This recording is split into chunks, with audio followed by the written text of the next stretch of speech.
আসসালামু আলাইকুম ভিউয়ার্স। কাস্টমারটা হচ্ছে হলো মুরব্বী আর তার ছেলে, মানে কামনচক বাড়ি। তোমার নাম কি? আমি ভিডিওটা একটু স্পেশালিভাবে করলাম কারণ ও অনেক কষ্ট করে টাকাটা গোছাইছিল। এই যে যে কিছুদিন আগে আপনার মানে মৌসুমিতে ধান কাটা গেছে, এই ধান কাটার ভিতরে ও কষ্ট করে ধান কাটছে শুধুমাত্র একটা স্মার্টফোন কিনবে। ওর বাজেট 10,000 টাকার ভিতরে ছিল।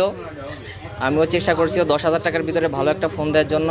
এটা হচ্ছে জেডটি, একটা ইন্ডিয়ান কোম্পানি একটা set, 4 GB 64 GB, 5000 mAh battery, 22 ওয়াটের ফাস্ট চার্জার, 50 মেগাপিক্সেল ক্যামেরা। ওর বাজেটের মধ্যে আমি চেষ্টা করছি সেরা একটা ফোন দেওয়ার জন্য, কারণ সবসময় তো লাভের দিকে করি না, কাস্টমারকে সার্ভিস দেওয়ারও চেষ্টা করি, যাতে মানে দোয়া করে কম টাকাটা ভালো ফোন দেওয়ার জন্য। আর অনেক কষ্টের টাকা যেহেতু, চেষ্টা করছি একটা ভালো ফোন দেওয়ার জন্য। ওর জন্য দোয়া থাকবে যেন ফোনটা ভালো চালাইতে পারে। ধন্যবাদ সবাইকে।